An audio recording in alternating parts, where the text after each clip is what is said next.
Hello everyone, this is my fourth time filming this video. Not all the way through, I'd rather kill myself. So the first time was this morning around 8 o'clock. I was trying to just simply film, but then I started hearing things because I had been up all night. So I went to bed. 2. Just then my dog kept sniffing around and you could hear it through the microphone. 3. I was talking way too loud in the last clip. And so now, take 4, where I have yet to stop recording for some mistake. So, without further ado, 4 scary stories that I found on Wattpad.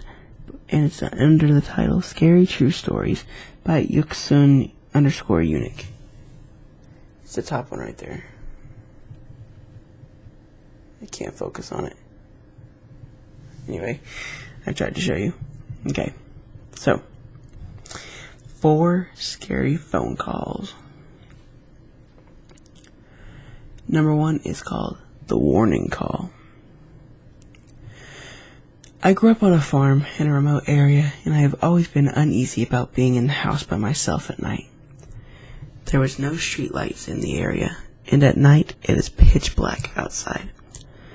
One night, my parents went out and I was home alone. I was sitting on the couch when the phone rang. I picked it up and heard an automated voice say, "Would you like to accept a collect call from?" Then I heard my voice say my name. It was my voice. Shook. I was freaked out, but I accepted the call. "Hello?" I said nervously. There was no reply. I could hear someone breathing on the other end of the line. Then they hung up. I was standing by the sliding glass doors in the kitchen, and just then I happened to glance in the darkness, and I could make out a figure standing there. I was so terrified, I ran to my dad's room and grabbed his gun. I hid there in the bedroom, and I didn't come out until my parents returned 20 minutes later. I still don't know what happened that night. Was in the future me calling to warn me? Did that call save my life? This clearly happened when they were 3, and they wrote about it when they were 3. Number 2, did I call myself? This happened 15 years ago, and I was working nights at the time, and I started work at 9 p.m. One night, I had arrived at work, and my supervisor gave me a confused look. "What are you doing here?" he asked. "I'm working tonight," I replied. "But you called in sick a few hours ago," he said. I was a bit confused. "It must have been someone else," I laughed. I looked at the message that said I had called in.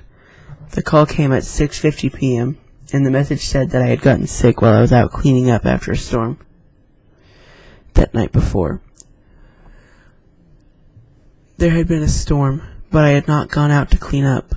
The whole thing struck me as very weird. I decided to call my wife and tell her about it. I picked up the phone and dialed my home phone. It rang twice before it was picked up, and a raspy male voice said, "Hello?" I was so shocked I didn't know what to do. I looked at the phone to make sure I had dialed the right number. The other end said hello again in the same raspy voice. "Hello? Hello, who is this?" I said nervously. "This is Taylor," the voice replied. "Who's this?" A chill ran down my spine. "My name's Taylor." "Where's Anne?" I said, my voice shaking. I wanted to scream. "Anne's in bed," the voice replied. "Who is this?" I dropped the phone and told my supervisor there was an emergency and I needed to get home immediately. As I was leaving, my confused supervisor picked up the phone and said, "Hello?" I drove home as fast as I could. My mind was racing and I couldn't understand what was going on. When I had got to my house, I burst through the front door and found my wife sitting in the living room calmly watching TV. She was so shocked to see me home so early.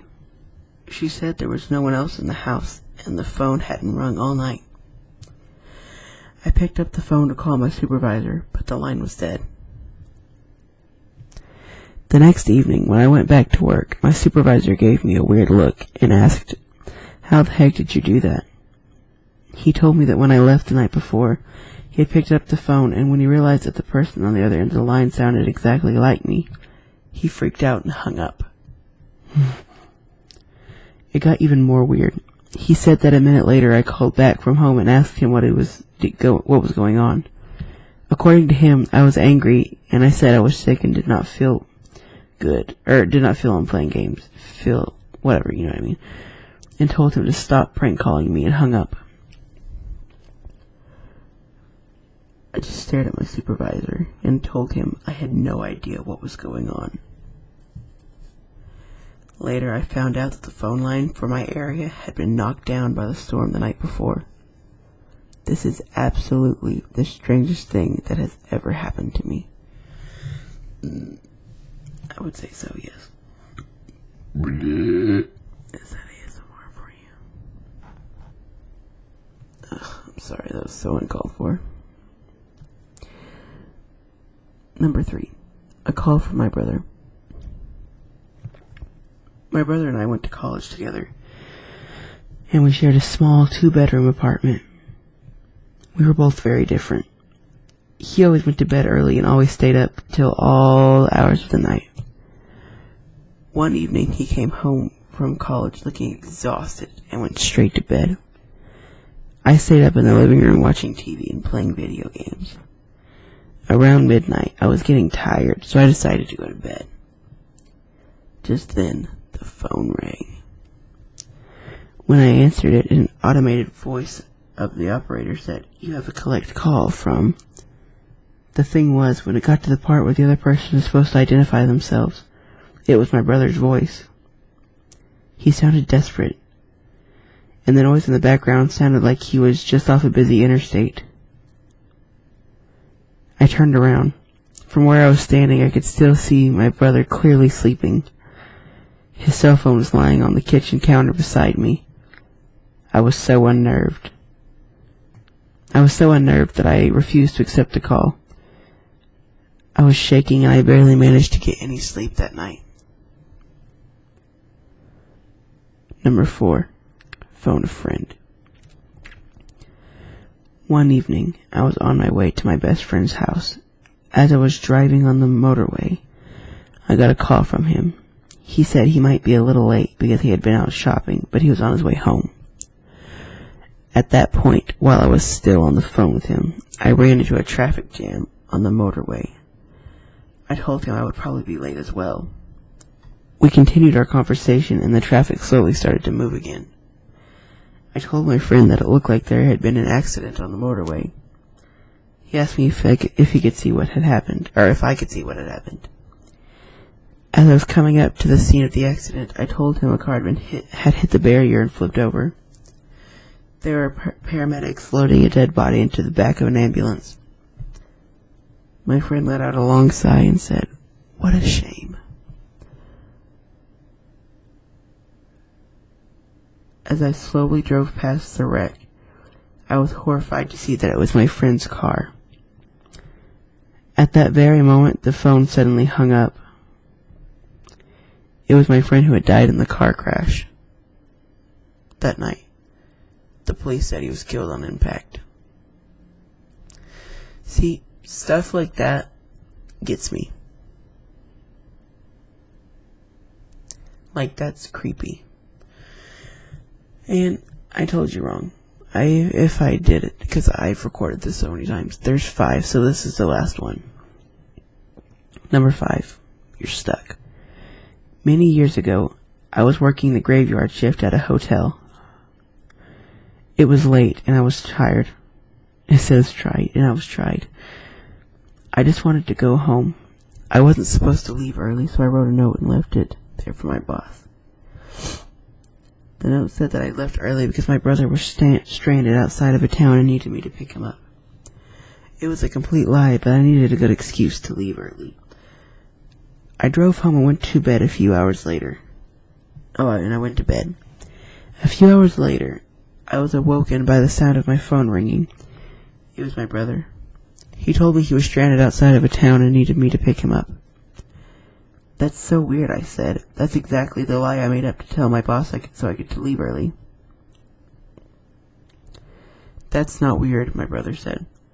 I'll show you what's weird when you get here. I drove over to meet him, and when I arrived, he took out his phone and put it up to my ear. He played a message that he received when he woke up that morning. It was creepy. It was a creepy computerized voice, and all it said was, "You're stuck." It freaked us both out, and we could never figure out where the call had come from. That's the strangest and creepiest thing that's ever happened in my life. See, now stuff like this, forget it's quieter now. Stuff like this gets to me. Like, this is creepy. Whew. I hope you guys like this, because I enjoy reading stories, but I don't know if it's like a mutual thing on the other side of a camera. You know what I mean? And I know there's channels that read scary stories. I don't know why I put quotations. That's what they do. But it's like, I don't know if you could hear that or not. But it's like their job, you know. And they have like storytelling voices, you know. And I don't really have that kind of a voice. So, in the last roleplay I did, it was really fun. I had a lot of fun shooting that roleplay, so I think I'm just gonna do more roleplays. I'm still gonna keep reading, but I want to add more roleplays and more like legitimate ASMR videos. So, on that note, I will see you guys next time. Bye bye.